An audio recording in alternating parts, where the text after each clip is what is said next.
have a seat right now, please and thank you.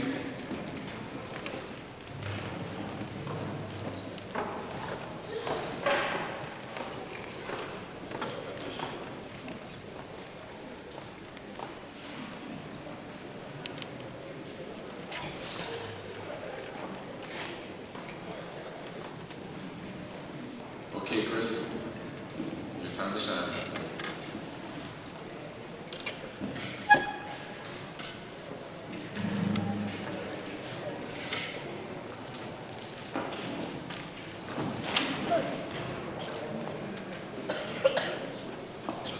Hello, everybody, and good evening. Good evening. My name is Christopher Cepeda. On this fine evening, I'll be talking about NYPD school safety.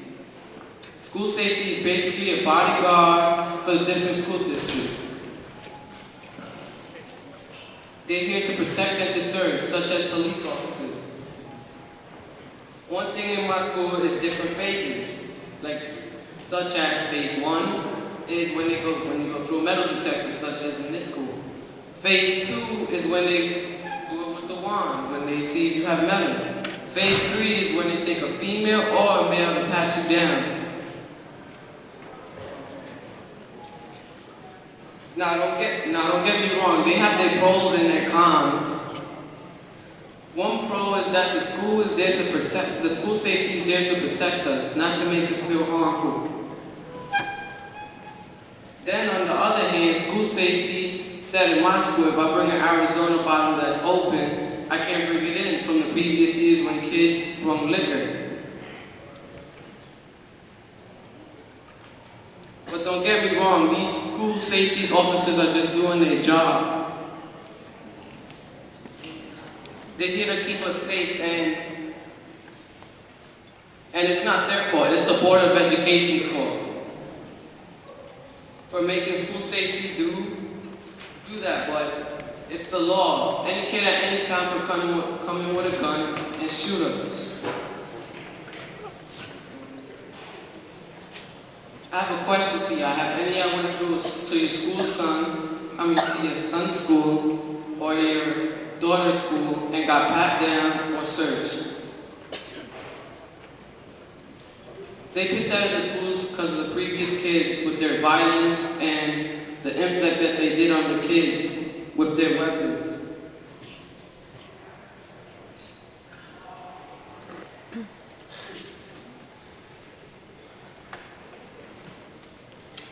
The school safety are here to make good decisions for us, not bad decisions.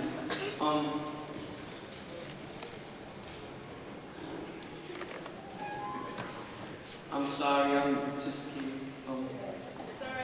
It's all right.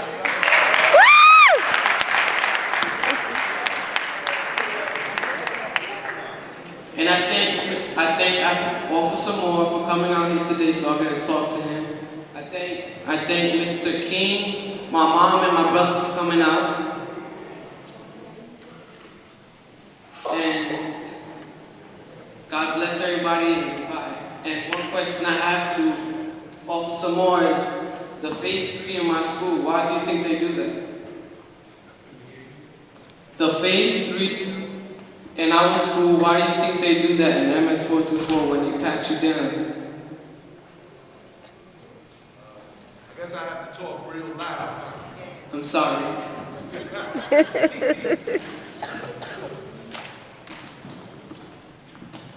Hi, good evening, everyone. Good evening. The scanning process of a metal detection program consists of 3 phases.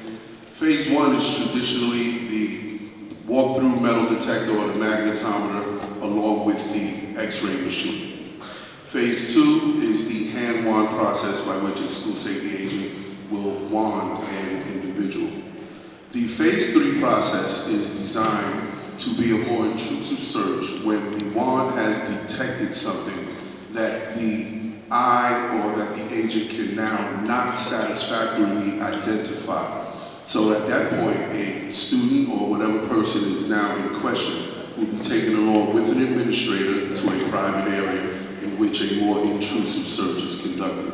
Now, by intrusive, by no means does this mean a strip search or anything, but that is the reason that a phase 3 3 search is conducted. It is for the safety of the individual and for the school as a whole. Thank you.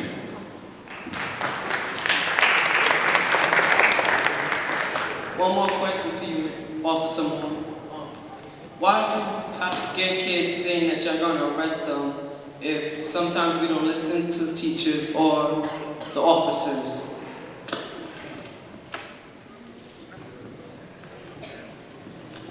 All right, I knew he would get me with a tough one sooner or later.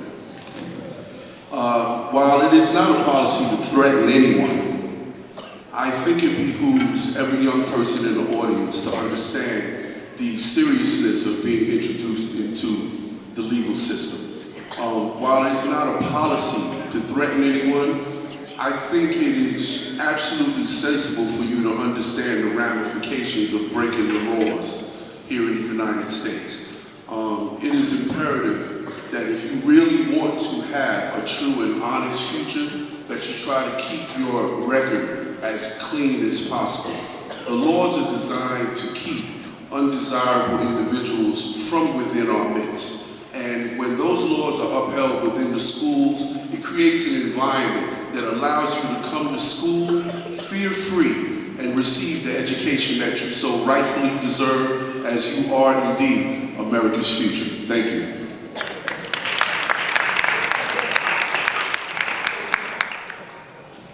I have one more question and I said I'm done. Aren't y'all supposed to be safeguards in school? Y'all here to protect and to serve y'all community, but y'all over here, when we get in a fight, for no apparent reason, y'all over here grabbing, putting kids' hands behind their back, starting to pick cuffs on them. Why is that?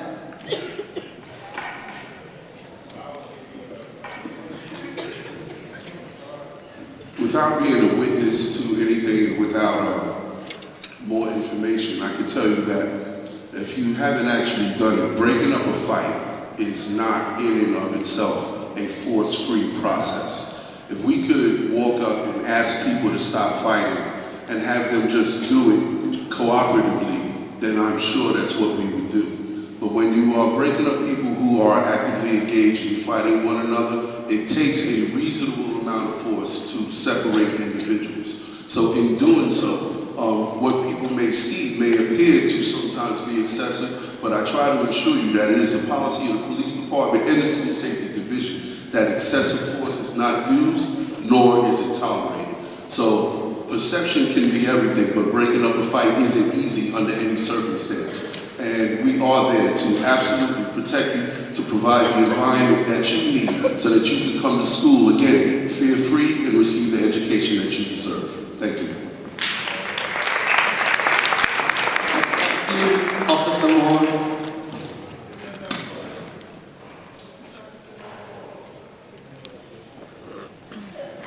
That was great right there. Anybody learn anything yet?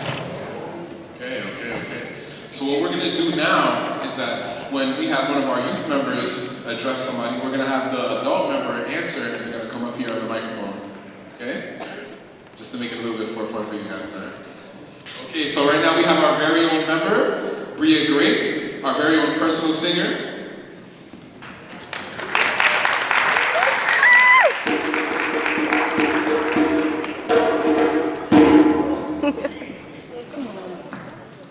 Good afternoon, ladies and gentlemen. Good afternoon. Hi, my name is Brea Grate. I'm a senior at Renaissance High School for Musical Theater and Technology. Thank you for taking the time out to come and listen to what Youth Speaks has to say. Youth in today's society are either told to be quiet, shut up, go away, or freeze. We are highly underestimated due to our race, age, size, or by the clothes we wear.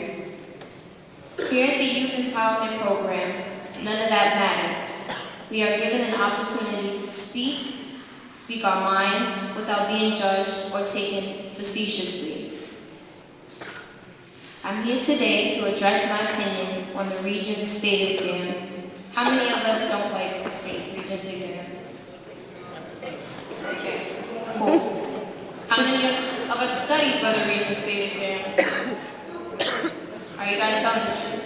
Okay. Well, I'm here to address my opinion on the Regent State exam. The Regent State exam is a mandatory test designed and administered by the Board of Regents, who select teachers to assemble and design these specific tests.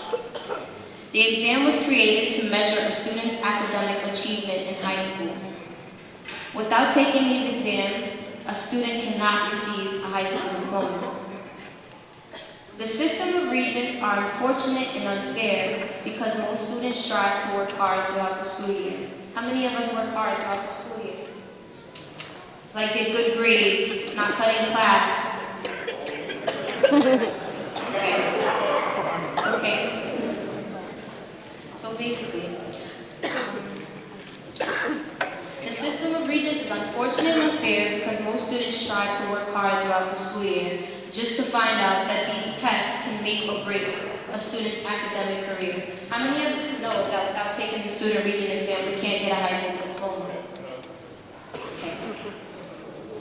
I'm not asking to eliminate the state regent because I know that it'd probably be asking for too much, but I'm asking to take in other considerations, such as a student's class attendance, test scores throughout the year, extracurricular activities, and volunteerism. My personal opinion is that if students are tested on class grades, attendance in school, and if their grades are looked at correctly, maybe they'll graduate because of that instead of taking a regent that none of us study for. Let's just be honest. I would like to ask Joshua I would like to ask you, what are your views and your outlook on the state regents exams, and is there any way we can dictate whether a student should graduate or not? Okay, Josh, allow me to come up here, please.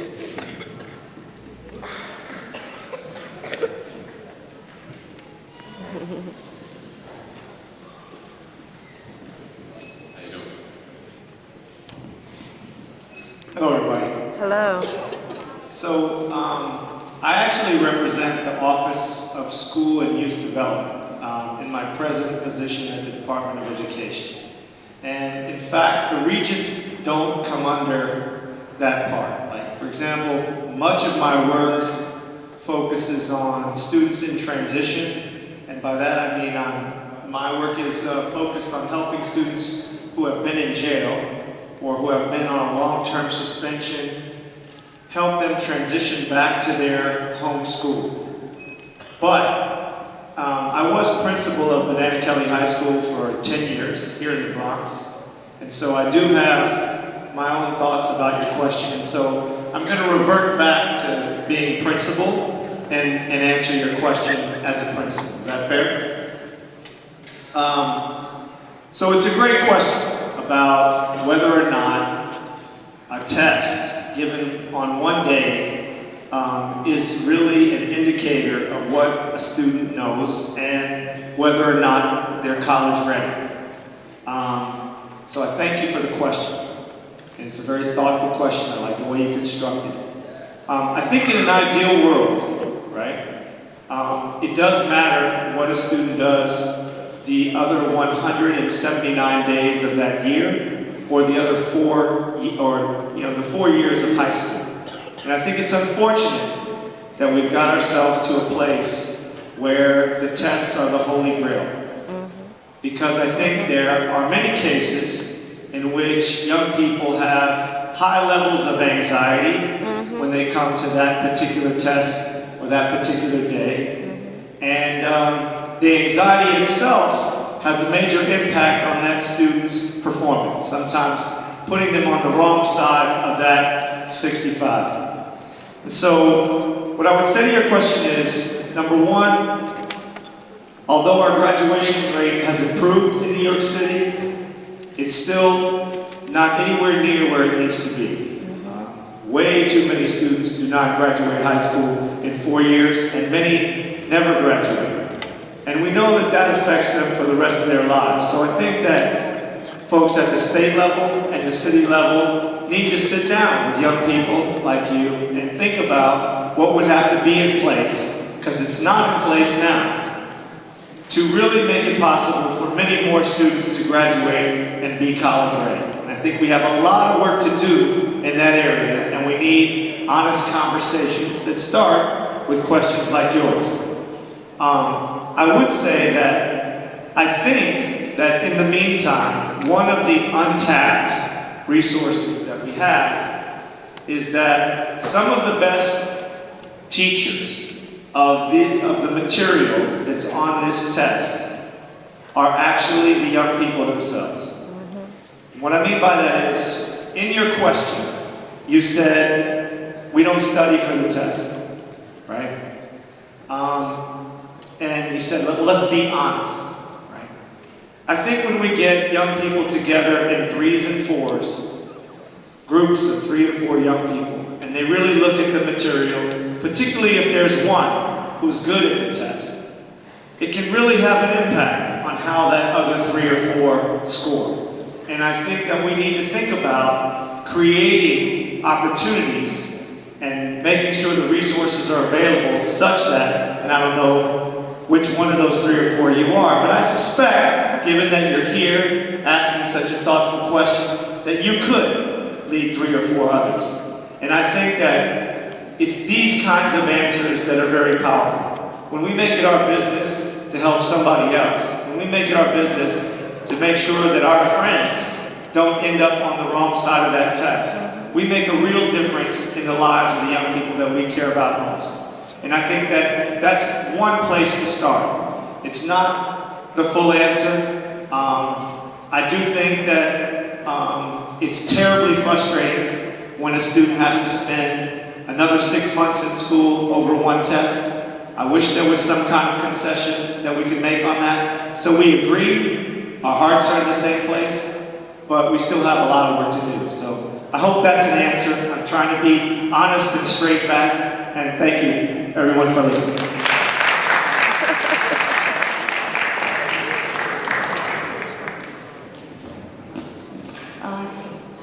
Mr. Joshua, I had one more thing to say. Just my opinion.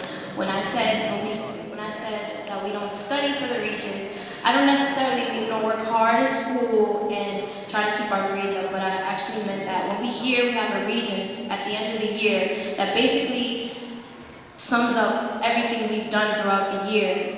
It's very discouraging because there's a test that we don't get to know what's on it. If, for example, U.S. history, we don't get to know the topics, even though we should already know that information. But, for instance, we forget.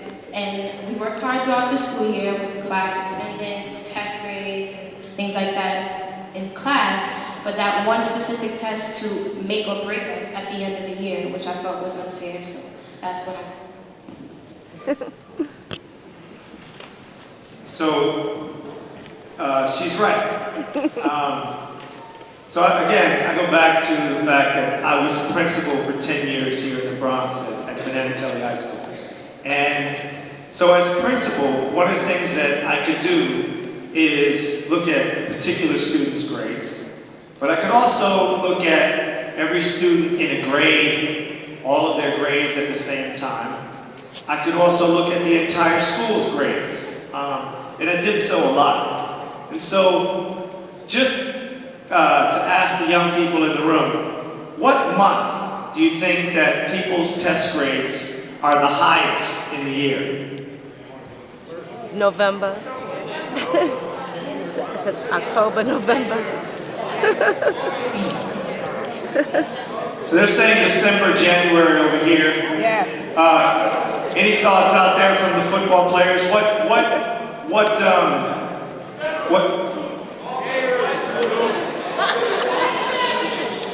Okay, so I'm going to let you in on some fun facts here. And this is only for bananas. I'm not looking at citywide data here. But it might be no mystery to the people in this room to know that basketball players' averages are the highest during basketball season. June is the worst month for high school students consistently. right? No one really has their head on in June. Right. In fact, the best time to give a test is October and April. October and April. Those are good, very good months for students. June is the worst. So ironically, that's a time in which many students are asked to take these state exams. So, for example, January, a lot of students are able to recoup. January is a good testing month for kids. So we need to look at calendar issues. I think we could do well to offer more opportunities in the calendar year for students to pass these tests. But it's very expensive in the current system to do so. So that's why we don't. Answer?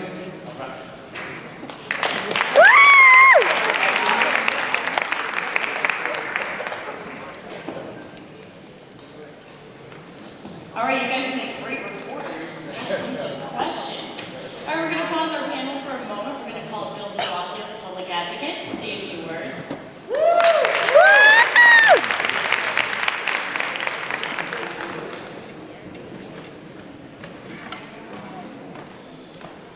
Thank you very much, everyone. I'm really, really happy to be here with you. Last year, I was unable to be at this event.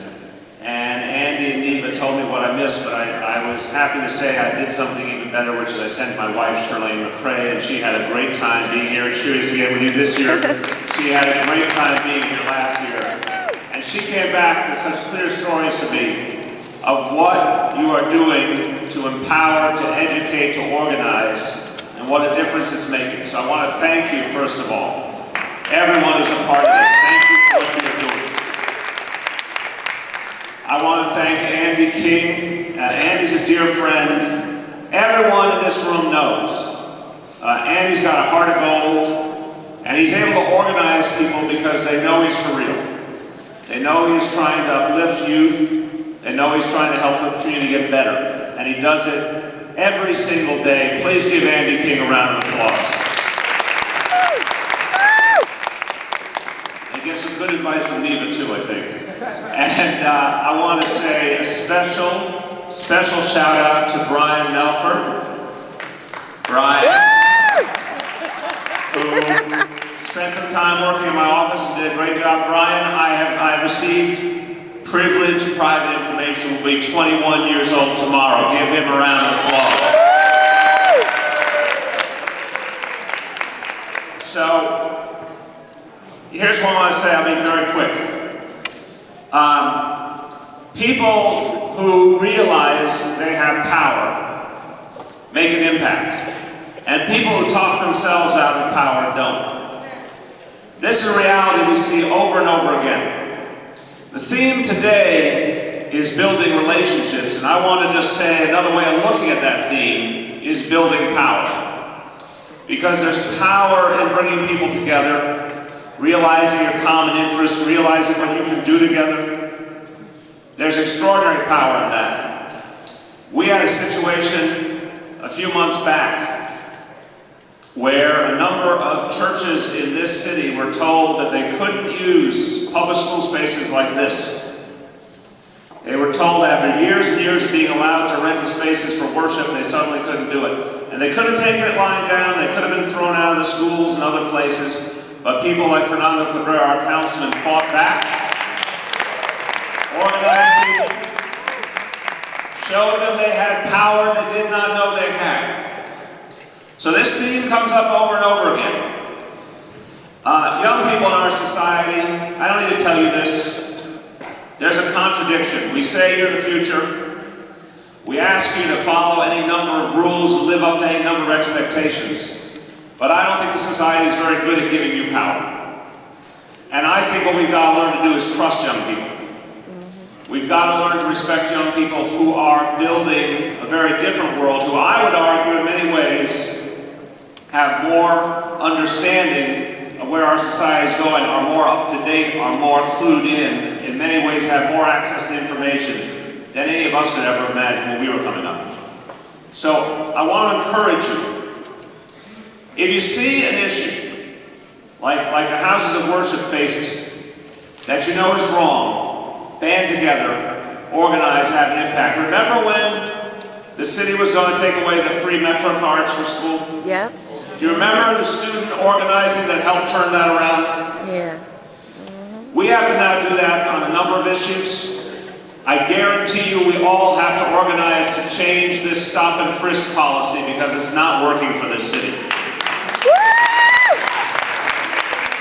Not the way it's being used now. It is not working. And young people should not have to feel that they're being questioned no matter what they do. We have to change laws around the country like the one in Florida that led to the death of Trayvon Martin. We can't accept that any longer. But that will only happen if young people feel that they are part of making it happen and believe in themselves and believe in coming together as a network for change. Remember, the only reason Barack Obama is president is because of young voters. It's the only reason. Look at any study you want. If you take away the voters 18 to 29, he would never have become president. So it all adds up in my mind. You have power because you're here, because you're organizing, because you're paying attention, because you care, because you're thinking. You can have even more power if you envision what working together could mean. So I want to thank all of you, everyone assembled here today, for what you're doing for the community and what you're going to do for us even more in the future. Thank you.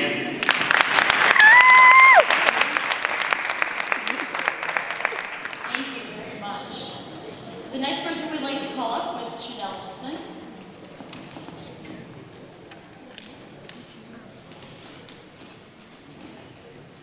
Then we will be moving on to Fatima Nagol.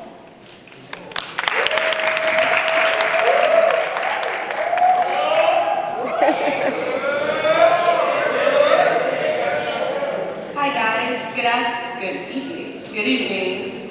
My name is Fatima Nagol. I attend DeWitt High School, and my question will be directed to the Board of Education, Monica Major. The release of teachers' ratings have proved to raise many questions and distinct issues. The rating of our teachers signifies a lack of mutual respect for our teachers, for the number placed near these teachers' names serves to define them as an educator. A good teacher is like a candle. It consumes itself to light the way for others. Without teachers, other professions such as doctors or engineers would not be present. Many parents seek the best interests for their children. Thus, they desire for these teachers to be the best. However, the recent release of teachers' ratings provides parents and the general public with the wrong idea. If, for example, a teacher receives a 20 as their ratings, many parents will automatically assume their children are not receiving the necessary information and tools needed to reach success. The reputations of the teachers is therefore tarnished. But is that fair? Is it fair that the rating is based upon the improvement of students on math assignments only? I agree, parents and the general public should be notified of the performance of their children's teachers. But basing the performance on these terms is not right. To those who need understandings on this concept, according to my research, this is how it works. 18,000 teachers' ratings were released based on writing, math, and reading improvements. New York is the second state to receive teachers' ratings, Los Angeles being the first. The New York Department Chief of Academic Officer has stated that principals, reporters, etc. will not base opinions or draw conclusions from these scores alone. I beg to differ. These individuals will automatically assume, as they already have, that certain teachers are not fit to educate our youth. That being said, this situation is not a matter of who is right and who is wrong. It is a matter of making things better. This situation is not a matter of pointing fingers or blaming individuals. It is a situation that can be solved only if we work together, because it is only when we are united that issues such as this can be resolved. To resolve these issues, we need distinct yet effective methods. The Board of Education must provide us with a new method that enables the general public to stay connected with the educational system, yet avoids confrontation and confusion. It is the duty of the Board of Education to assist our youth, our parents, and most importantly, our educators.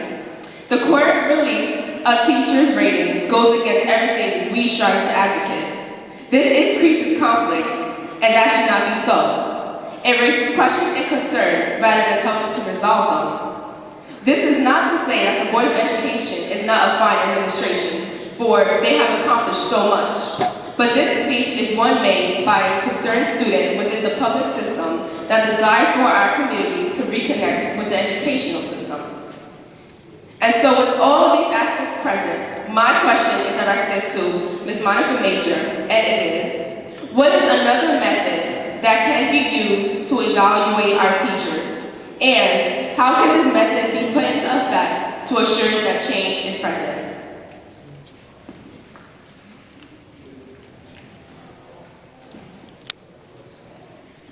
Good evening. I think I win because that's the easiest question tonight. I agree. That's hands down.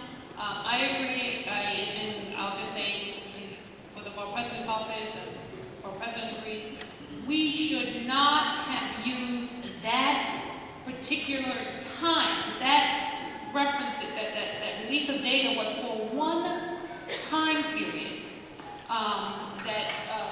The DOE put in, it was sort of like an experiment to see if it was going to work. And we should not have used that. We should not have released it, because if we are going to evaluate teachers on a one-time test or a one-time time frame, this was over a 3-year period, then we should evaluate everybody, and we should release everybody's evaluation scores for police officers, fire department, and I think in that sense we look as if we're beating up on teachers. So I do agree that we should not have used that as a way to evaluate our teachers. I don't think the release of that data helped parents in any way. Parents are not equipped to do that, just as if you're not equipped to read my evaluation. If my boss evaluates me, you don't know what that evaluation entails. You're looking at a document. So I don't think that when we put all that data together, we help the parents in any way. I also, I was just taking a few notes. I think we need to work with the parents. I think the administrative person's actual supervisor would know more about that teacher and what they can do for that student. I think if we're going to talk about the quality and how do we work with teachers and how do parents get to evaluate teachers, it has to be something that's well thought out. I think we need to work with the UFT. I think we need to work with CSA. UFT is United Federation of Teachers. CSA is the supervisors, that's the principals union. They will help us as parent partners to understand what their job is, to understand how we evaluate them and how do we work with them. I think it has to be a full-on effort. I think where we are now, we're nowhere close to where we should be to understand how do we work with our teachers. But I think, personally, we've had an assault on teachers. I don't like it. I think we need to get back to appreciating, because we need our teachers. I'm not a member of your team. I'm just saying, we in our communities and in our schools, we have to remember to partner. And we're not partnering with the teachers, the administrators, the community, the CBOs. It's not going to work without a partnership. And that's from what I've seen over the years, where they have gone into silo individual schools and working on their own. It may work for that one school, but until we start to make the connection between the different schools and the community, we're not going to see a long-term progress. So I think we got to look before we come up with something that's going to work for everybody. Ms. Major, thank you. I appreciate your response. So my last question would be, what method would you have used, in your opinion, to evaluate the teachers? One of the things that I happened to have sat in on a conversation with the Department of Education when we were talking about ways to evaluate teachers, And the one thing I asked at that time that was purely absent in the form was parents. What do parents think? Where on your form, where in your evaluation process do parents rate? And I say that because if a parent is communicating well with the teacher, you know that success is happening. But because the evaluation system currently does not have any parent component, that's a problem. Because the parent knows whether there's communication happening in that building, whether it's happening in that classroom, whether it's happening in that community. So the fact that parents have not been included in any evaluation process thus far, I think is a real disservice. So going forward, they have to have a parent component. I would reject anything that doesn't have a parent component.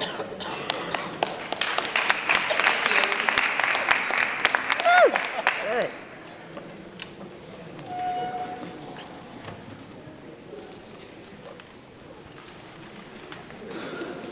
Okay, that was another good one right there. How you guys doing so far? Good. Okay, for all my panel members, I want to just say we got to be a little bit wary of time. Let's keep it at 2 minutes. Everything is good that you're saying. I'm learning a lot. I hope everybody else is too. Okay. Right now, I want to introduce a birthday boy for tomorrow. Brian Belfort, come to the stage.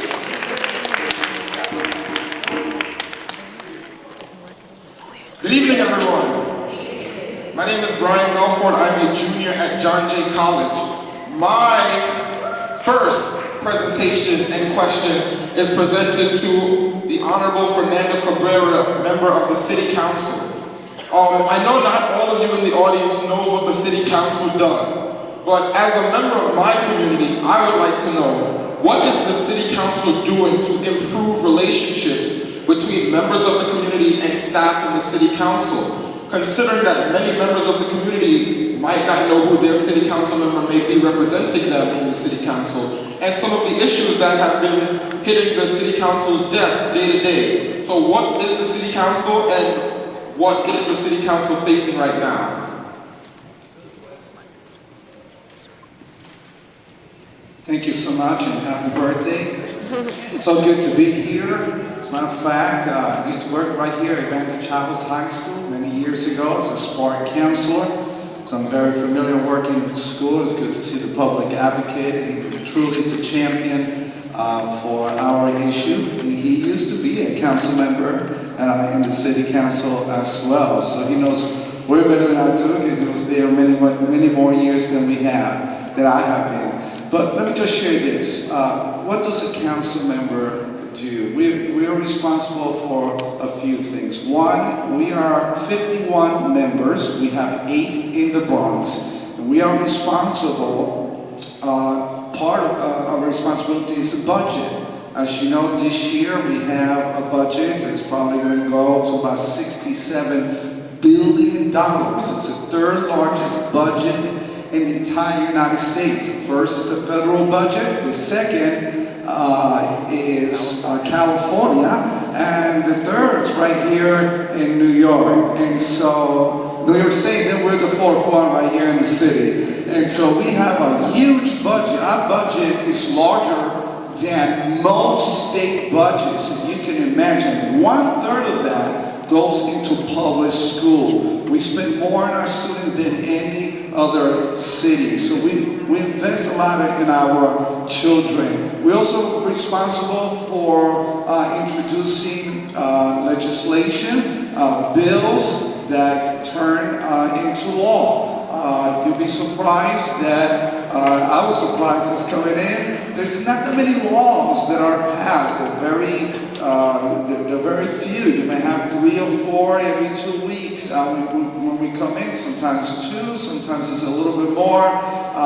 But we have the opportunity to introduce a bill, and then it goes to committee, and then it comes to the floor for a vote, but the speaker must allow it to come to the vote. And this is why we have few bills coming through. The other part that I really enjoy is advocacy. And that is that we have an opportunity that whenever you have a problem, your parents have an issue, housing problem, it doesn't matter what it is. You can come to our office and we will fight for you. We will stand for you. we have a platform of influence that we will use to be able to address the issues. The biggest problems that I have in my district are housing issues. 50% of the people that come into my office do so because they have a housing issue. And it's a job that I really enjoy. Maybe one of these days, somebody who's here today will be able to be a council member. Thank you so much. I stuck to the 2 minutes. Specifically, what is your office doing to improve relations between members of the community and city council? Thank you so much. I think one of the most important things that we need to do as council members is to show up. And to be able to get a pulse of what's going on in the community, and to be able to reach out to hear what the needs of the communities are, and to be accessible and approachable. That way, whenever an issue comes up, people could come into our office and be able to sit down with us. I'll meet with anybody who wants to meet with me or with one of the members of the staff. I have 7 staff in my office, and we do a lot of outreach. We literally have gone into 60 buildings, and we have set up tenant associations in those buildings. We have set up park committees. We have a lot of youth committees. Most of my discretionary funding goes into youth. I'm very invested in working with the youth. I also work with churches in my other life. I'm a pastor of a church, so I understand the influence and the benefits that houses of worship can bring into a community. So we reach out to all the clergy in the community. We have meetings with them. We hear their concerns. I have met with tenant association leaders. I just can't think of a sector in our community that we're not meeting with. We need to hear what the concerns are and to be a loud voice to bring about that change. Thank you so much, and happy birthday again. Thank you. Now you guys have an understanding of what the city council does. Thank you, Brian Melford. That was well put. Thank you, Fernando Cabrera, too. That was also well put. Right now we have Robert Smith coming to the stage.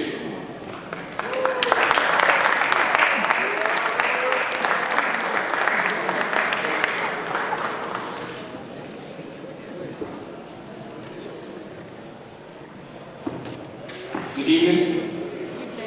My name is Robert Smith, and I'm a dedicated, hardworking high school student attending the High School of Technology at the Advantage Child's Educational Campus. I currently hold the title of Vice President of my grade, and I'm a peer mediator and college ambassador of my school. I also am a part of the Advantage Child's football team. I have a story. I was at Haven Park, the park across the street from my home, over my spring break, on the basketball court with a couple of my friends at anywhere between 10:30 and 12 o'clock p.m. We were the only people on the court at this time. When sitting down to take a breather, we began to talk about football. Immediately, we noticed a police car driving directly and fully onto the court where we were sitting. When the officer driving got within 10 feet of us, he stopped the car and 3 officers exited the vehicle. One asked us what we were doing as another began to search my friend Carrie.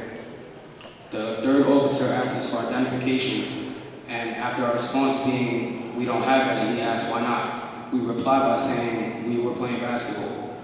The 1st officer then searched Deshaun and I, and there were no more words exchanged, and all 3 officers entered the vehicle and drove away.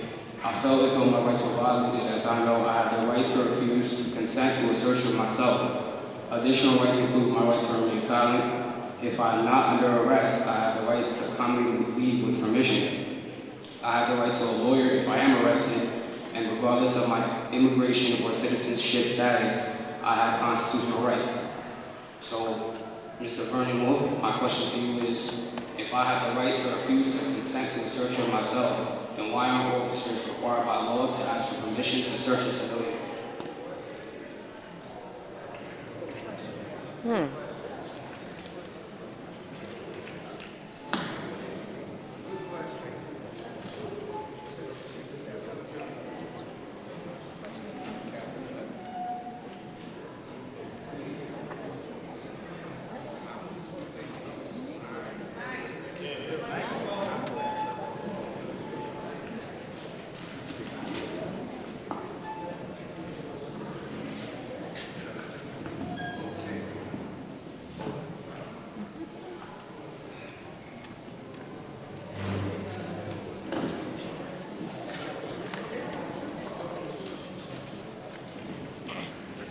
Good evening, everyone, again.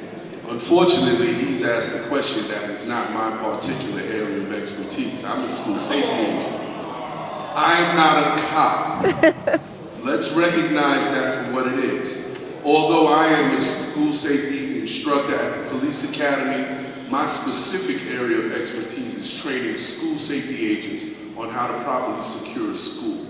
I am not a police officer, nor should any school safety agent that you see or meet pretend to be a police officer. I would be doing everybody in this room a terrible disservice if I passed forward information that I was not absolutely certain in giving you. This in itself creates problems for young people nowadays. When you are misinformed by people who think they know and tell you things based on what they think instead of what they know, it puts you in worse situations than if someone told you honestly, like I am doing right now, that this is not my area of expertise.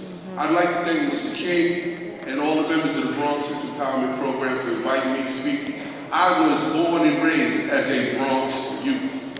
Right here from this borough, I'm now a Bronx adult. I'm having a flashback just being here at YEP.AVI. This was my first school that I patrolled 30 years ago.